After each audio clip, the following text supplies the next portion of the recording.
In the grand halls of power, the smallest gestures often carry the greatest weight.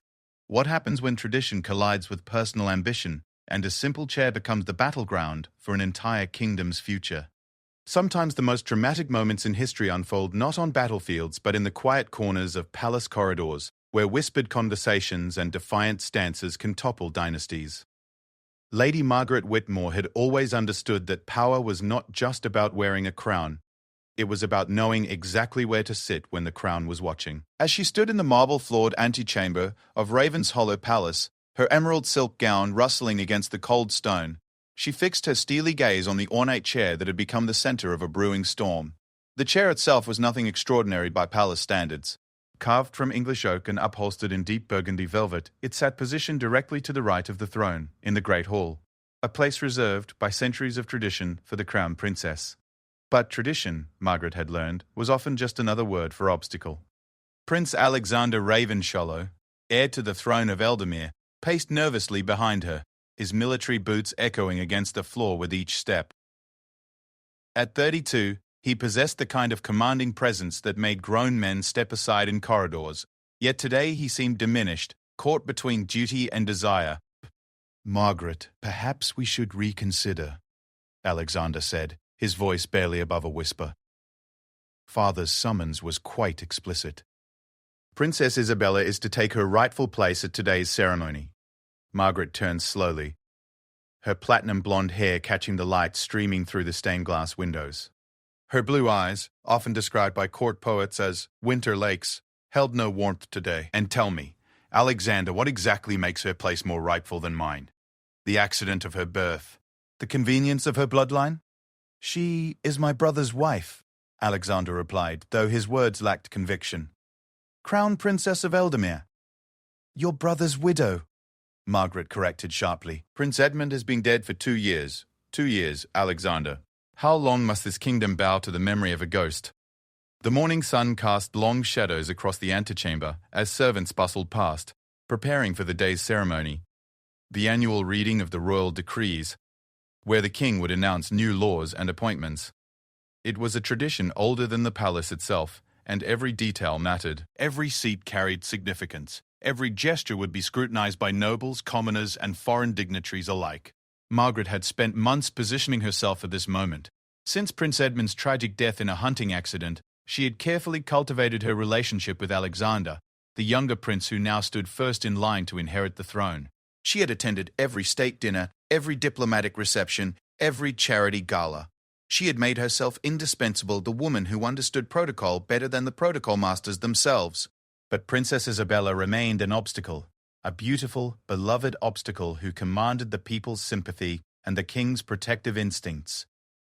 "The people love her," Alexander said, as if reading Margaret's thoughts. "She represents continuity, stability." After Edmund's death, she became a symbol of the past, Margaret interrupted, "while I represent the future. Your future, Alexander, if you have the courage to claim it." Through the tall windows, they could see the palace courtyard filling with carriages. Lords and ladies emerged in their finest attire, their jewels glittering in the morning light. Foreign ambassadors adjusted their ceremonial sashes. Members of Parliament gathered in hushed groups, no doubt speculating about the day's announcements. Among them, Margaret spotted Princess Isabella's carriage, a elegant black vehicle with the royal coat of arms emblazoned on its doors. Her heart quickened. Soon, they would come face to face, and one of them would back down. Or neither would. Alexander moved to the window, his hands clasped behind his back.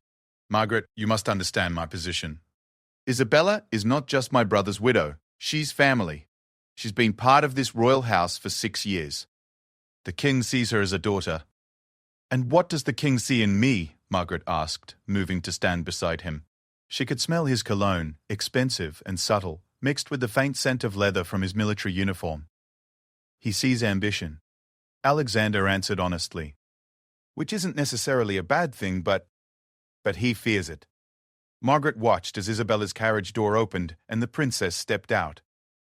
Even from this distance, her grace was evident. She moved like water, smooth and effortless, her black hair pinned in an elegant chignon beneath a small diamond tiara. Her mourning period had ended months ago, but she still favored darker colors, Today, a navy blue dress that made her look both regal and approachable. "Fear is often just wisdom disguised as caution," Margaret murmured.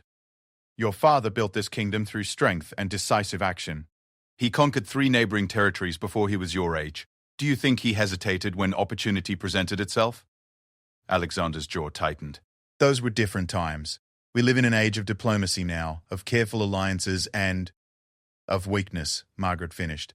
"While you speak of diplomacy, the Northern Territories grow restless. Lord Blackwood's rebellion gains supporters every day. The people need strength, Alexander. They need a royal family that looks toward the future, not one that clings to memories of the dead." A sharp knock interrupted their conversation. The palace's chief steward, Lord Pemberton, entered with a slight bow. His aged face bore the expression of a man who had weathered too many royal storms. "Your Highness," he said to Alexander, "His Majesty requests your immediate presence in the throne room. The ceremony begins in 1 hour." Alexander nodded, then glanced at Margaret. "And Lady Wickmore?" Lord Pemberton's pause was almost imperceptible.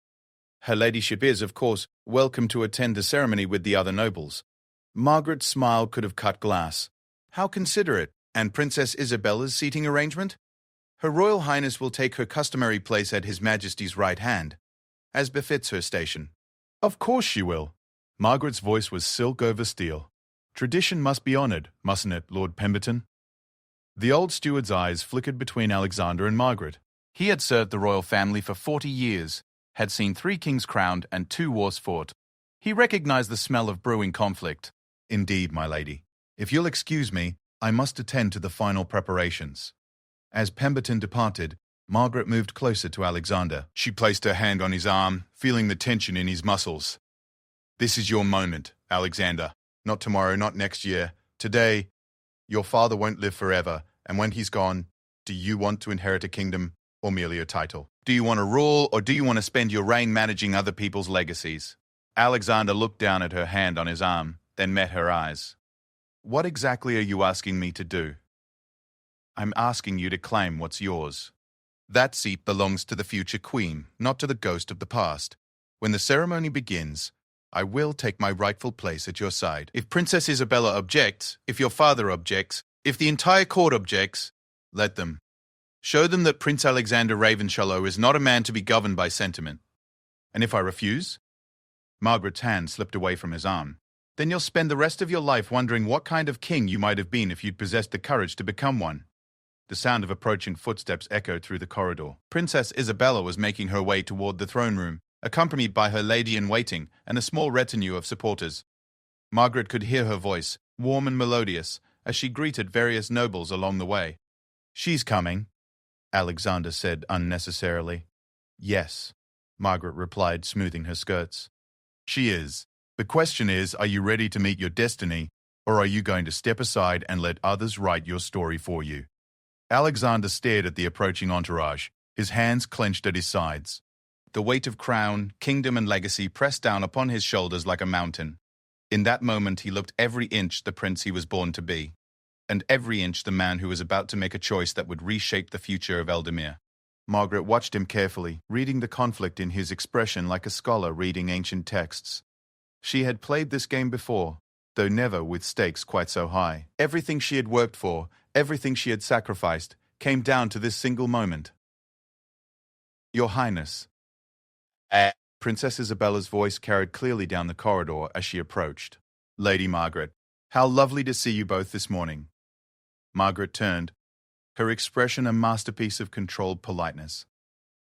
"Your Royal Highness, you look radiant as always." Isabella smiled, though her eyes remained guarded. She had not survived 6 years in the royal court by being naive. She could sense the tension in the air like a predator scenting prey. "The ceremony promises to be quite significant today," Isabella said, directing her words to Alexander. "I understand your father has several important announcements to make." "Indeed," Alexander replied, his voice carefully neutral. "Significant changes often require significant adjustments to tradition." Isabella's smile faltered slightly. She glanced between Alexander and Margaret, noting their proximity, the way Margaret's hand had so recently rested on the prince's arm.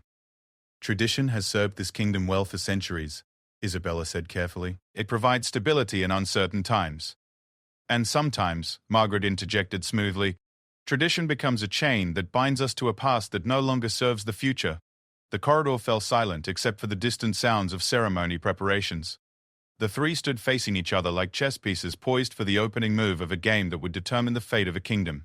Isabella straightened her shoulders, and for the first time, Margaret saw not the grieving widow or the beloved princess, but the royal woman who had been trained from birth to navigate the treacherous waters of court politics.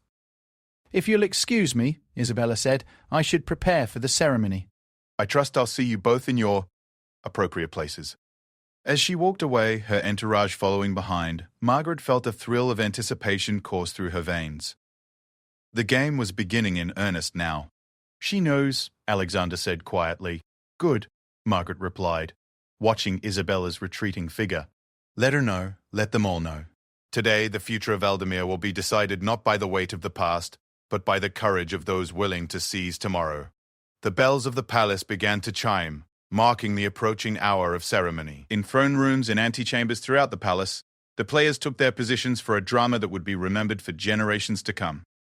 The great hall of Raven's Hollow Palace had witnessed the rise and fall of dynasties, the signing of peace treaties that ended wars, and the proclamation of laws that shaped nations.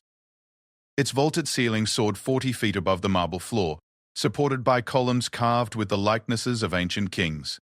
Today, as morning light streamed through magnificent stained-glass windows, casting rainbow patterns across the assembled nobility, the hall buzzed with an energy that seemed to make the very stones themselves hold their breath. King Roderick Ravenshollow sat upon the throne of Eldamir, a massive seat carved from a single piece of black obsidian, and inlaid with gold that caught the light like captured stars. At 67, he remained an imposing figure, his silver beard meticulously groomed, his dark eyes sharp and calculating despite the weight of years, and crown upon his shoulders. The ceremonial robes of state, deep purple trimmed with ermine, did nothing to diminish his commanding presence.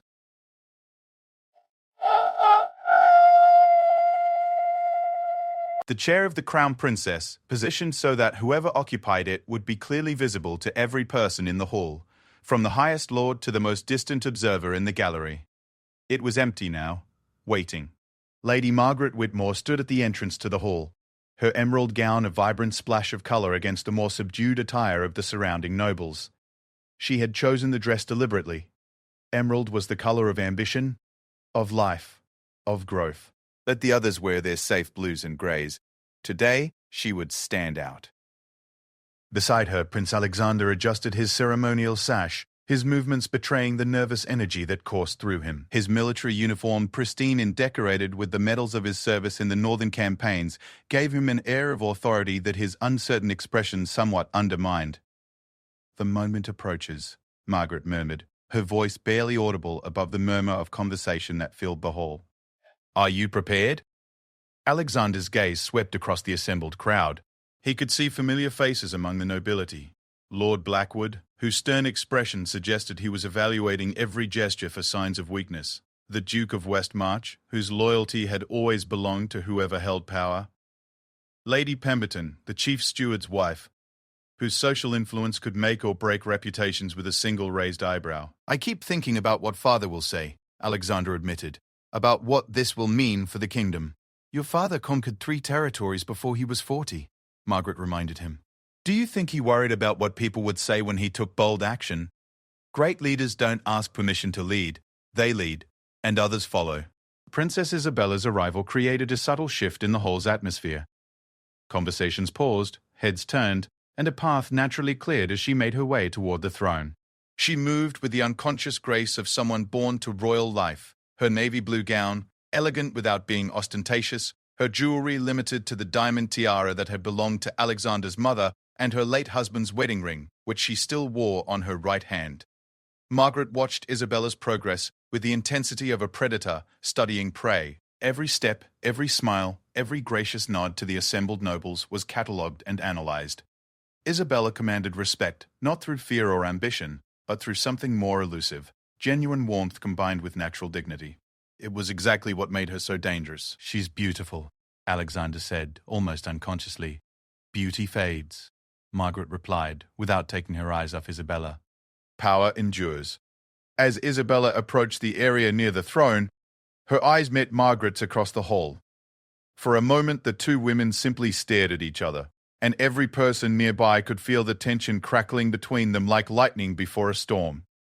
Isabella inclined her head slightly, a gesture that could be interpreted as either polite acknowledgement or subtle challenge. Margaret responded with a smile that was all teeth and no warmth. "Your Majesty," Isabella said as she approached the throne, offering a perfect curtsy to King Roderick. "My dear," the king replied, his voice carrying clearly across the hall, despite its lower register. "You look lovely, as always." Isabella straightened, her gaze moving to the empty chair at the king's right hand. "Shall I take my place, Your Majesty?" It was a simple question, but every person in the hall understood its significance. Margaret felt her pulse quicken. This was the moment. Would the king simply nod and allow tradition to proceed? Or had Alexander's overnight conversation with his father planted seeds of doubt? King Roderick's pause was barely perceptible, but in a room full of people trained to read royal moods, it might as well have been a thunderclap. "In a moment, my dear," he said finally. "I believe we should wait for all family members to be present." Margaret felt a surge of triumph. The king had not given Isabella permission to sit. It was a tiny victory, but in the careful choreography of royal ceremony, tiny victories could become massive advantages. Alexander stepped forward, his military bearing finally asserting itself. "Father, I believe the ceremony should begin. The nobles have been waiting and foreign dignitaries are present." "Indeed," King Roderick said, his sharp eyes moving between his son and Princess Isabella. "Then let us proceed with the traditional opening." Lord Pemberton appeared as if summoned by magic, his aged voice carrying clearly through the hall despite its rasping quality. "Lords and ladies of Eldemere, honoured guests and representatives of foreign courts, His Majesty King Roderick Ravenshollow will now deliver the annual royal decrees." A hush fell over the hall. This was the moment when the king would announce new laws, new appointments, new policies that could affect the kingdom for years to come. It was also the moment when the seating arrangement would become official, visible to every observer, and therefore impossible to change without causing a scene. Margaret began to move. She didn't hurry. That would suggest desperation. Instead, she walked with measured steps, her head held high, her emerald gown rustling softly against the marble floor. She could feel hundreds of eyes upon her, could hear the whispered conversations that began to ripple through the crowd like waves. Princess Isabella watched her approach with growing alarm. She glanced toward King Roderick, seeking guidance, but the king's expression remained carefully neutral. "Lady Margaret," Isabella said as Margaret drew near, her voice carrying just enough volume to be heard by those nearby. "I believe there may be some confusion about the seating arrangements." Margaret paused, turning to face Isabella with that same brilliant, dangerous smile. "No confusion at all, Your Royal Highness.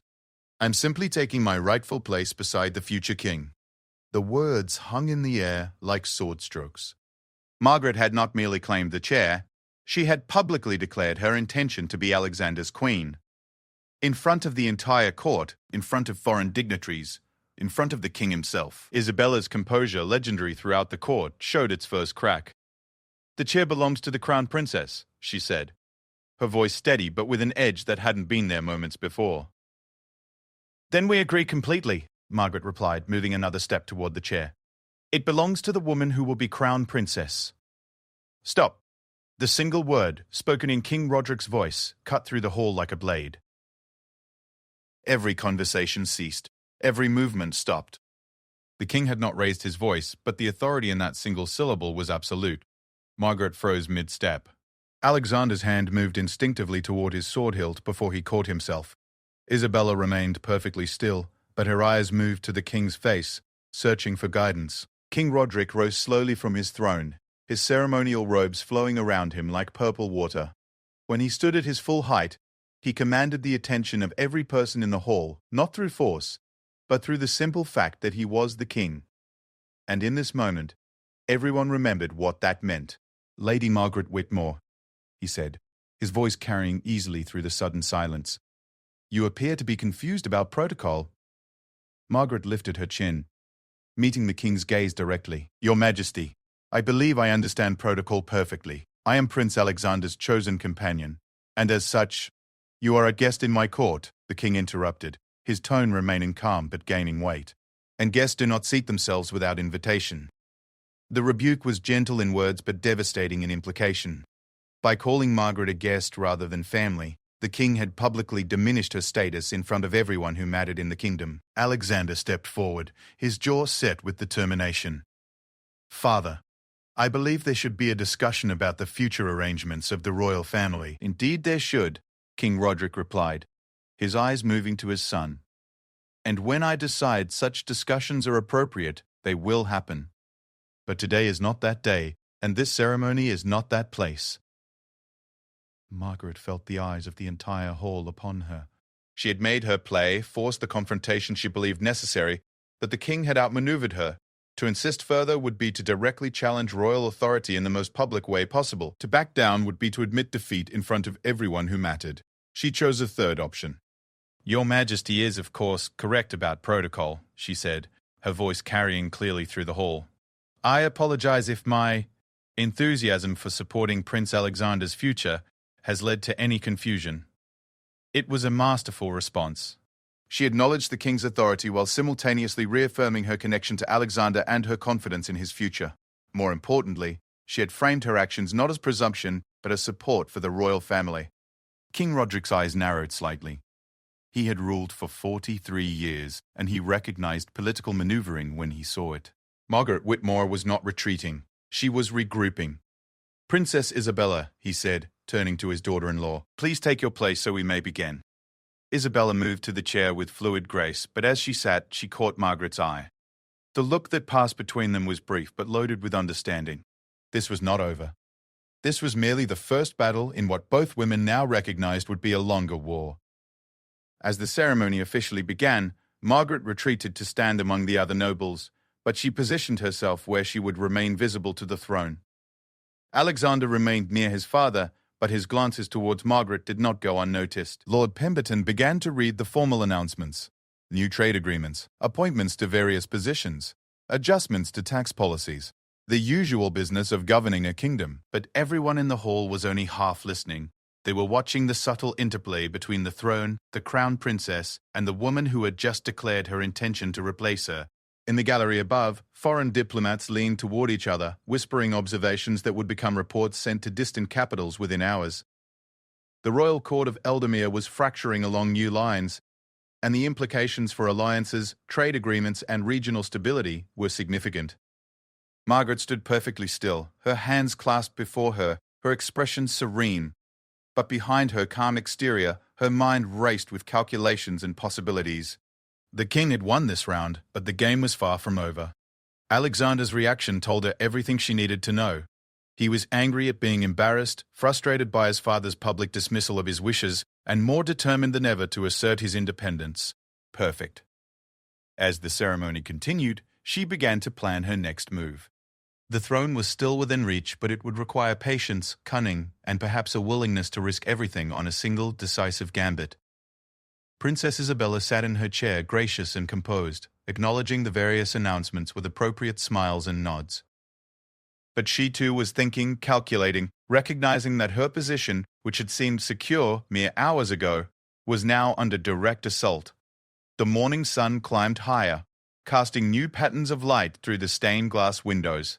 In the great hall of Ravenshollow Palace, the future of a kingdom hung in the balance, disguised as a dispute over where a lady should sit, and everyone present knew they were witnessing the beginning of something that would reshape the royal house of Eldamere forever. The afternoon sun cast long shadows through the tall windows of Prince Alexander's private study, a sanctuary of leather-bound books and masculine comfort tucked away in the palace's east wing. Maps of Eldamere and neighboring kingdoms covered the mahogany walls, while tactical treatises and military histories lined the shelves, evidence of a mind trained for conquest and strategy. Today, however, the prince felt more like a prisoner than a conqueror. Alexander stood before the great window overlooking the palace gardens, his ceremonial uniform replaced by simple riding clothes that better suited his agitated mood. The morning's public humiliation burned in his chest like acid, made worse by the knowledge that half the court had witnessed his father's dismissal of his wishes. "You're brooding," Lady Margaret observed from where she sat in his favorite leather chair, her emerald gown arranged with calculated perfection. She had managed to secure a private meeting within hours of the ceremony's conclusion, a testament to both her determination and her growing influence over the prince's schedule. I'm thinking, Alexander replied without turning from the window.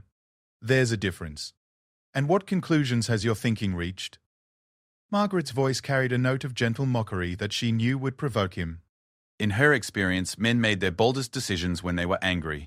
Alexander finally turned, his dark eyes flashing with frustrated energy. That I'm 32 years old and still being treated like a child who needs permission to choose his own future. Margaret rose from the chair with fluid grace, moving to a side table where crystal decanters caught the afternoon light like captured rainbows. She poured 2 glasses of wine, a vintage from the royal cellars that cost more than most people earned in a year. Your father fears your independence, she said, offering him a glass. He sees you growing into your own power and recognizes the threat you represent to his control. He's my father, Alexander protested, but his voice lacked conviction. He's trying to protect the kingdom. From what? From having a king who isn't afraid to make decisions? Margaret sipped her wine, watching Alexander over the rim of her glass. Tell me, what exactly did Princess Isabella do to earn that chair? What great service to the kingdom justifies her position? Alexander drank deeply before responding. She was Edmund's wife. She's family. She was Edmund's wife, Margaret corrected with emphasis. Your brother has been dead for 2 years. How long does family loyalty extend to the ghosts of the past? How long before the kingdom's future becomes more important than its memories? The prince moved to his desk, where papers bearing the royal seal lay scattered across the polished surface. Reports from the Northern Territories, correspondence with foreign courts, financial statements that painted a picture of a kingdom in transition. Everything requiring his attention, his decisions, his leadership. Yet he remained forever the younger prince, forever second to traditions and expectations he'd had no hand in creating. The Northern Rebellion grows stronger, he said, picking up one of the reports. Lord Blackwood's followers have taken 2 more villages. Father's diplomats achieved nothing while good men died defending territories that should be secure. And Princess Isabella's contribution to solving this crisis has been? Margaret allowed the question to hang in the air like incense. She attends charity functions, Alexander answered with growing frustration. She comforts war widows and visits orphanages. Admirable work, but it doesn't stop rebellions or secure borders. Margaret moved closer, close enough that he could smell her perfume. Jasmine and rose, carefully chosen to be memorable without being overwhelming. What would you do differently if you had the authority to act as you see fit? Alexander set down the report and met her gaze. I'd take the army north. Not to negotiate, not to offer more concessions, but to end this rebellion permanently. Lord Blackwood understands only strength, so I'd show him strength. Spoken like a true king, Margaret said softly. But you're not king yet, are you? You're still the younger prince, still waiting for permission to protect your own kingdom. The words struck home with devastating accuracy. Alexander had spent his adult life preparing to rule, had commanded armies and negotiated treaties, had proven himself in every way that mattered, except for the only way that counted. He remained heir, not king. Prince, not sovereign. Isabella represents everything wrong with our current situation, Margaret continued, her voice gaining intensity. She's a symbol of grief, of looking backward instead of forward. While you plan military campaigns to save the kingdom, she plans memorial services for the dead. Which vision of leadership do you think Eldamere needs? A knock at the door interrupted the conversation. Captain William Harrison of the Royal Guard entered after a brief pause, his weathered face bearing the serious expression of a career soldier reporting unpleasant news. Your Highness, he said with a precise bow, Princess Isabella has requested an audience. She's waiting in the blue salon. Alexander exchanged a glance with Margaret. The blue salon was traditionally used for formal meetings between members of the royal family, not casual visits. Isabella was making a statement. Thank you, Captain, Alexander said. Please inform Her Royal Highness that I'll join her shortly. As Harrison departed, Margaret moved to the window where Alexander had been standing. The gardens below stretched toward the horizon, meticulously maintained grounds that spoke of order, control, and generations of careful planning. She's going to try to negotiate, Margaret said without turning around. She'll offer compromises, suggest ways you can assert your authority without threatening her position. She'll be reasonable and diplomatic and utterly convinced that accommodation is better than conflict. And you think that's wrong? Alexander asked, though his tone suggested he already knew her answer. Margaret turned, her blue eyes burning with conviction. I think it's weak. I think it's exactly the kind of thinking that has allowed Lord Blackwood's rebellion to grow stronger, while your father's diplomats waste time discussing terms that rebels will never honor. Sometimes, Alexander, there is no middle ground. Sometimes you must choose between competing visions of the future. Alexander studied her face, searching for any hint of uncertainty, any crack in her absolute confidence. He found none. Lady Margaret Whitmore possessed the kind of certainty that moved mountains and toppled kingdoms, the same certainty that had built his family's dynasty 3 generations ago. "What would you have me do?" he asked. "Claim what's yours," she replied without hesitation. "Not just the chair, not just the ceremony, but everything. The authority to act, the respect due your position, the right to shape this kingdom's future according to your vision rather than your father's fears. And Isabella?" Margaret's smile was sharp as winter wind. "Isabella will adapt, or she'll find herself irrelevant. The choice will be hers." Alexander moved to pour himself another glass of wine, his movements deliberate and controlled. Outside, the shadows grew longer as afternoon aged toward evening.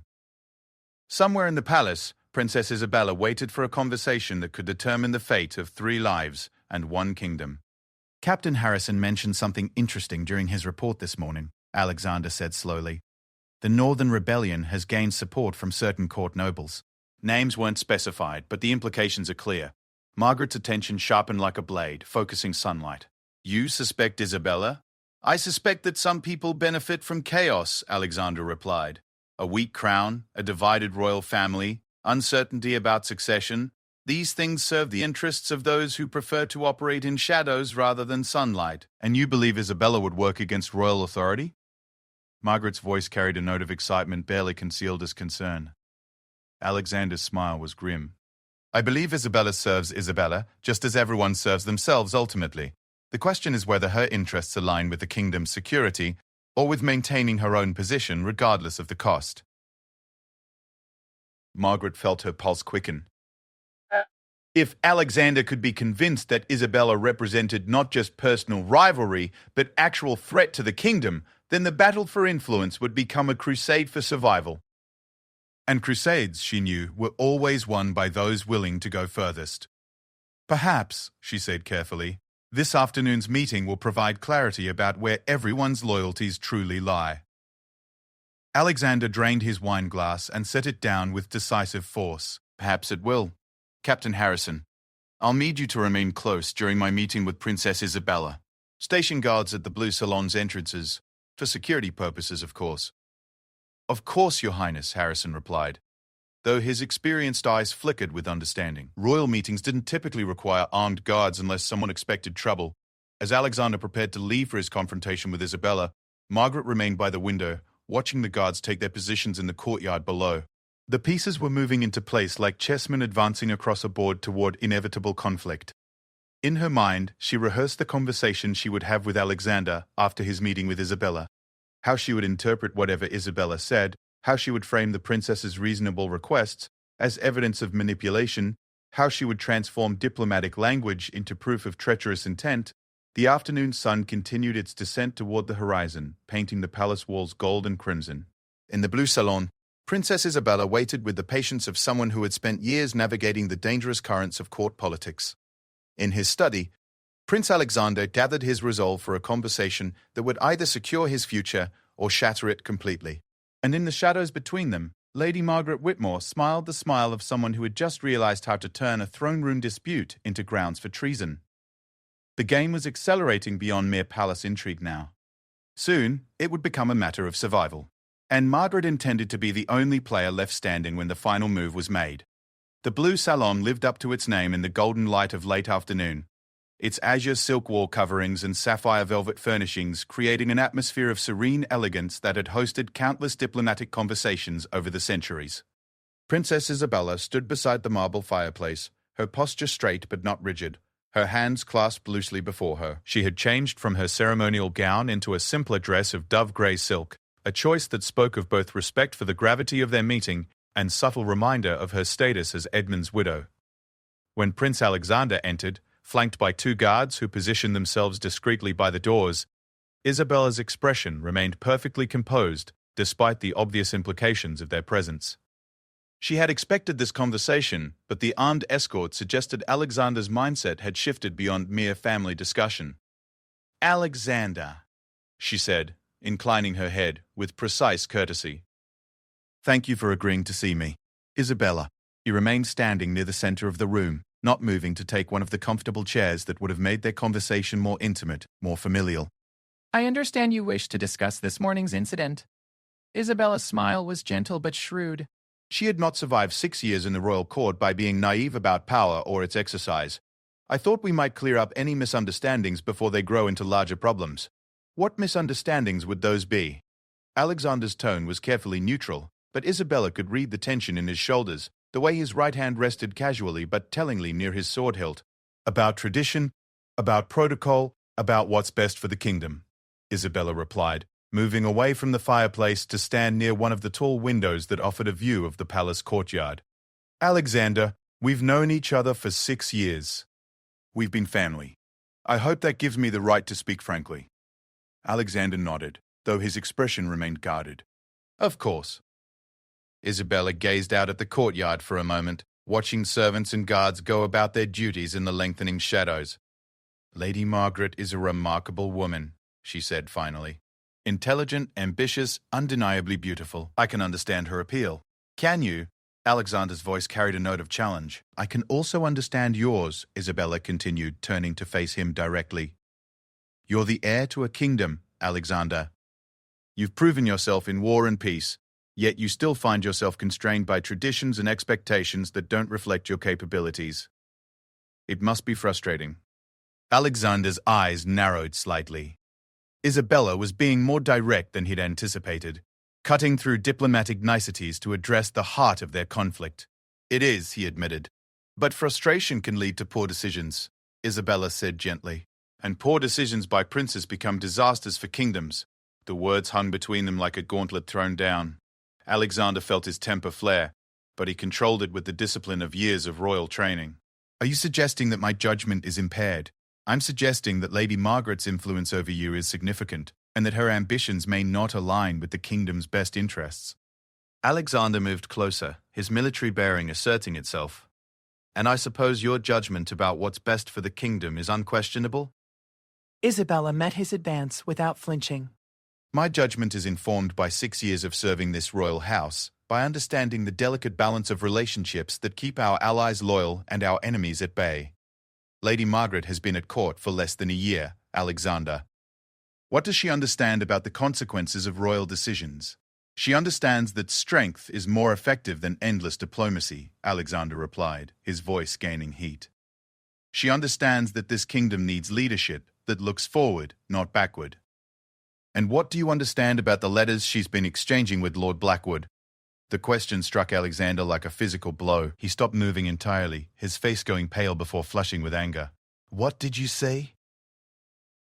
Isabella remained calm, despite having just lobbed an accusation that could be construed as treason. 3 weeks ago, my lady-in-waiting observed Lady Margaret's personal courier departing for the Northern Territories. Last week, the same courier returned. 2 days ago, he departed again. All during a time when Lord Blackwood's rebellion has grown increasingly bold. Alexander's hand moved instinctively toward his sword. "You're accusing Lady Margaret of corresponding with a traitor?" "I'm observing that she has communications with the North during a period of rebellion," Isabella corrected. "I'm suggesting that you might want to know the content of those communications before you trust her completely with your future." The accusation hit Alexander like cold water, forcing him to confront possibilities he'd been unwilling to consider. Margaret had shown unusual interest in his military reports about the northern situation. She had encouraged his frustration with his father's diplomatic approach. She had pushed him toward more aggressive action. "You have no proof," he said, but his voice lacked conviction.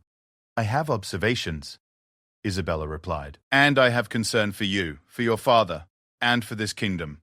Alexander, if Lady Margaret is innocent of any wrongdoing, then investigating her communications will clear her name. If she's not, then you're asking me to destroy the woman Alexander's voice trailed off. The word, love, dying unspoken. "I'm asking you to be a prince before you're a man." Isabella said softly. I'm asking you to protect the crown before you protect your heart. Alexander turned away, moving to stare at a portrait of his grandfather, a king who had expanded Eldamir's borders through military conquest and political cunning. The painted eyes seemed to judge him from across the decades, measuring his worthiness to inherit the legacy of strength and wisdom that had built their dynasty. Why are you telling me this?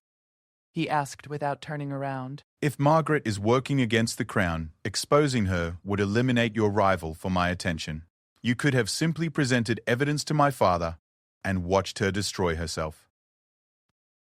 Isabella's reflection appeared in the glass covering the portrait as she moved to stand behind him. Because despite everything that's happened today, despite our disagreements about protocol and position, you're still family, Alexander. You're still the man who held me while I cried at Edmund's funeral. You're still the prince who will inherit this kingdom, and I want you to inherit it intact. Alexander studied their reflections. The prince and the princess, united by loss and divided by ambition. In the glass, they looked like what they had once been.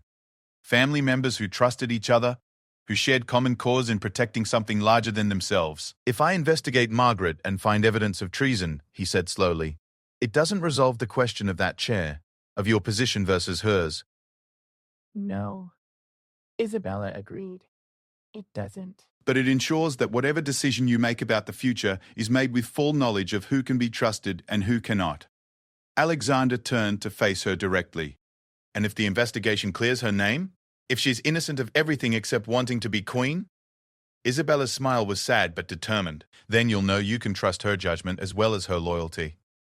And I'll know that any future disagreements between us are honest ones, based on different visions of what's best for Eldamir rather than hidden agendas. The honesty in her response surprised Alexander. He had expected Isabella to hedge, to position herself advantageously regardless of the investigation's outcome. Instead, she was genuinely offering to let evidence determine the course of events, a level of confidence that spoke either of complete innocence or masterful manipulation. How do you propose I conduct this investigation without alerting Margaret to my suspicions? He asked.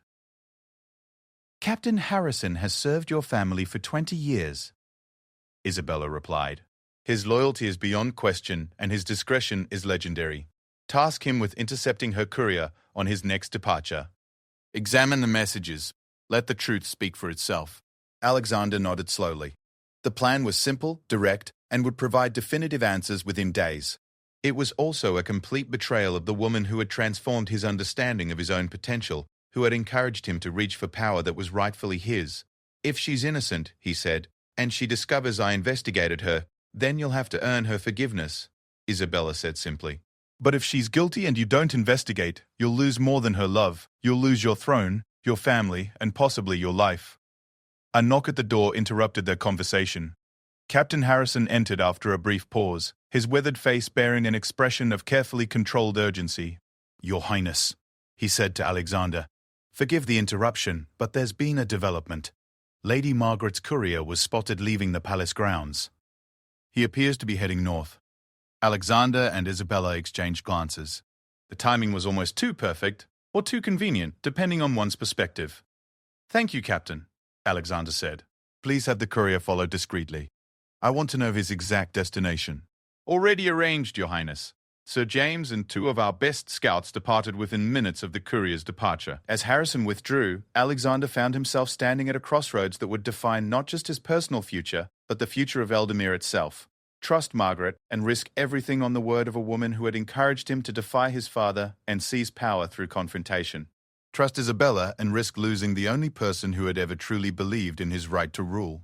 This doesn't feel like family conversation anymore, he said quietly. Isabella moved closer, her voice dropping to a whisper that wouldn't carry to the guards by the doors. Because it's not, Alexander. It's statecraft. It's the kind of decision that separates princes from kings. Outside, the sun touched the horizon, painting the blue salon in shades of gold and crimson that made everything seem either beautiful or ominous, depending on one's perspective. In the courtyard below, a lone rider spurred his horse toward the northern road, carrying messages that could transform suspicion into proof, and love into treason. The investigation had begun. Dawn broke over Ravenshollow Palace, like the blade of a sword catching first light, sharp and unforgiving. Prince Alexander stood in his private chambers, still wearing the clothes from the previous night, having found sleep impossible, as his mind churned through implications and possibilities. The investigation he had set in motion would reach its conclusion today, and with it, the truth about Lady Margaret's loyalties would finally be revealed. Captain Harrison had returned near midnight with news that chilled Alexander's blood. The courier had indeed travelled to Lord Blackwood's stronghold, but more disturbing was what Sir James had observed during his reconnaissance. Margaret's messenger had not delivered a single letter. He had handed over detailed maps of the palace's defensive positions, guard rotations, and the schedule of King Roderick's private meetings with military commanders. Treason, Alexander whispered to himself as he stared out at the courtyard where servants were beginning their morning routines. The word felt like poison on his tongue. For months he had believed himself in love with a woman who had been systematically betraying his family, his kingdom, and his trust. A soft knock interrupted his brooding. "Enter," he called, turning from the window. Princess Isabella stepped into the chamber, her appearance impeccable despite the early hour. She wore a simple morning dress of pale blue silk, and her dark hair was arranged in a style that suggested she had been awake for some time, preparing for what she knew would be a momentous day. "The evidence?" she asked without preamble. Alexander moved to his desk where documents lay spread across the polished surface. Maps, letters, reports from Captain Harrison's investigation. The proof of Margaret's betrayal was overwhelming and undeniable. "Worse than we suspected," he said, picking up one of the intercepted letters. "She's been providing Lord Blackwood with detailed intelligence about palace security. Guard schedules, meeting times, even the location of the royal treasury. She's been planning this for months." Isabella examined the documents with the careful attention of someone who understood the gravity of what she was reading. "This letter suggests the rebellion was planning an assault on the palace itself. They intended to capture your father during his weekly conference with the military commanders. An assault that would have succeeded," Alexander said grimly. "Thanks to the intelligence Margaret provided, they would have known exactly when and where to strike for maximum effect. And your role in her plan?" Alexander's jaw tightened. "To be the grieving son who inherits the throne after his father's tragic death in a rebel attack, a king who would naturally seek guidance from his beloved wife about how to respond to the crisis." He set down the letter with careful control. "I was never her partner, Isabella. I was her weapon." The full scope of Margaret's manipulation was staggering. Every conversation, every moment of intimacy, every word of encouragement had been calculated to position Alexander as the unwitting instrument of his own family's destruction. She had fed his frustrations with his father's cautious leadership, encouraged his military instincts, and pushed him toward confrontation, all while secretly ensuring that confrontation would lead to disaster. "She played me perfectly," Alexander continued, his voice carrying the bitter taste of self-recrimination. "Every suggestion she made, every piece of advice she offered, it all served to isolate me from father and make me more dependent on her guidance." Isabella moved closer, her voice gentle but firm. "She played a role, Alexander. But you're not responsible for her choices. You're only responsible for what you do now that you know the truth." "What I do now," Alexander repeated, his hand moving instinctively toward his sword. "The woman I thought I loved is a traitor who helped plan my father's assassination. What exactly does protocol suggest for this situation?" Before Isabella could respond, urgent footsteps echoed in the corridor outside. Captain Harrison appeared in the doorway, his face flushed with exertion and his expression grave. "Your Highness," he said, breathing hard, "Lady Margaret has discovered our investigation. Her remaining servants reported that she fled the palace before dawn, but—" He paused, gathering himself. "She didn't flee alone, sir. She's taken hostages." Alexander felt his blood turn to ice. "Who?" "3 of the kitchen staff who witnessed her departure. Young women who could identify which direction she traveled." Harrison's weathered face was grim with professional anger. "Sir James tracked them to the old watchtower on the northern border. She's demanding safe passage to Lord Blackwood's territory in exchange for their lives." The watchtower was a strategic position that controlled access to the main northern road. From there, Margaret could monitor any pursuit while maintaining contact with Blackwood's forces. It was also barely 2 hours' ride from the palace, close enough for negotiation, far enough to complicate any rescue attempt. "How many men does she have with her?" Alexander asked, his mind already shifting to tactical considerations. "Unknown, sir. Sir James counted at least 6 armed riders, but there could be more concealed in the tower. Lord Blackwood may have provided additional support." Isabella studied the maps on Alexander's desk. her finger tracing the route to the watchtower. "She's not just seeking escape," she said thoughtfully. "The tower commands the northern approach to the palace. If she holds it, she controls where the rebel reinforcements can reach the capital." Alexander understood immediately. Margaret's fight wasn't retreat. It was the opening move in a larger assault. By seizing the watchtower and taking hostages, she had created a crisis that would force the royal forces to divide their attention between rescue and defense. "Brilliant," he said with grudging admiration. "Even in defeat, she's thinking 3 moves ahead." "The question is whether she's desperate enough to hurt innocent people," Isabella said. "The kitchen staff are not political targets. They're simply in her way." Alexander knew Margaret well enough to understand that she would do whatever was necessary to survive and escape. The charming, seductive woman who had shared his bed and his confidences was gone, replaced by the cold, calculating strategist she had always been underneath. "Captain," he said, "mobilize the palace guard.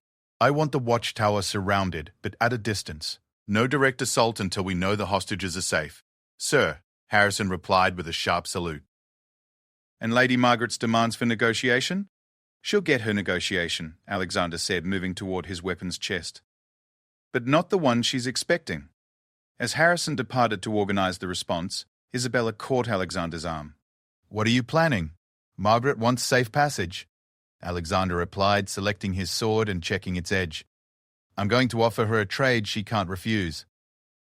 "Alexander, you can't seriously be considering—" "I'm considering exactly what she would consider," he interrupted, turning to face her directly. "Margaret's weakness has always been her certainty that she's the smartest person in any room. She believes she understands everyone's motivations better than they do themselves. I'm going to use that arrogance against her." Isabella's eyes widened as she understood his intent. "You're going to offer yourself as a hostage in exchange for the others." "I'm going to offer myself as a convert," Alexander corrected. "I'm going to convince her that discovering her true nature has opened my eyes to the wisdom of her cause. That I want to join her rebellion rather than fight it." "And you think she'll believe that?" Alexander's smile was grim as winter dawn. "I think her ego will want to believe it. She spent months convincing herself that she had shaped me into the perfect instrument of her will. The idea that her manipulation was so complete that even discovering the truth couldn't break her hold over me. Yes, I think her pride will make her believe it." Isabella shook her head slowly. "It's incredibly dangerous, Alexander. If she suspects deception, then innocent people die while we debate safer alternatives," Alexander replied, checking his armor and weapons with the efficiency of long military experience. Margaret has shown she's willing to kill to achieve her goals. "How many more will die while we try to outweight her?" The truth was stark and undeniable. Margaret held every advantage at the watchtower: defensive position, innocent hostages, and the backing of a rebellion that grew stronger with each passing day. Conventional siege tactics would take weeks and likely result in the deaths of everyone she held captive. "I'm coming with you," Isabella said suddenly. "Absolutely not. Alexander, listen to me." Isabella pressed, moving to block his path to the door. "Margaret's plan relied on your isolation from family, on making you doubt your father's wisdom and my loyalty. If you face her alone, you're giving her exactly the scenario she wanted all along. You and her, with no other influences to complicate her manipulation." Alexander paused, recognizing the tactical wisdom in Isabella's words despite his protective instincts. "But if I'm there," Isabella continued, "if she has to maintain her deception in front of someone she knows sees through it, her task becomes much more difficult. She'll have to work harder to convince you, and working harder means more chances to make mistakes." The logic was sound, but the risk remained enormous. Alexander was asking Isabella to ride into potential captivity with a woman who had already demonstrated she would kill to protect her secrets. "If this goes wrong," he said quietly, "if we both end up as her prisoners, then we face whatever comes as family," Isabella finished, "as partners working to protect the kingdom we both love." Alexander studied her face, searching for any hint of doubt or fear. He found neither. Princess Isabella had survived 6 years in the royal court, had endured the loss of her husband and the constant pressure of maintaining her position in an environment where weakness was fatal. She was not the delicate flower her public image sometimes suggested. She was steel wrapped in silk, and steel was exactly what this mission required. "Very well," he said finally. "But we do this my way, with my commands, and if I give the order to retreat, you follow it without question." "Agreed," Isabella said, moving toward the door. "I'll need to change into riding clothes." As she departed, Alexander completed his preparations with the methodical precision of a soldier preparing for battle. In his mind, he rehearsed the performance he would have to give. The bitter, disillusioned prince who had finally recognized the truth about his father's weakness and his stepmother's wisdom. It would be the role of his lifetime, played before an audience that would kill him without hesitation if she detected deception. The sun climbed higher, as Alexander and Isabella prepared to ride north toward a confrontation that would determine not just the fate of 3 innocent hostages, but the future of Eldamir itself. Behind them, the palace guard mobilized for what could become either a rescue mission or the opening battle of a civil war. At the watchtower, Lady Margaret Whitmore waited with the patience of a predator, certain that her manipulation of Prince Alexander was so complete that even the truth could not break the chains she had forged around his heart and mind. She was about to discover that love betrayed could become the most dangerous weapon of all.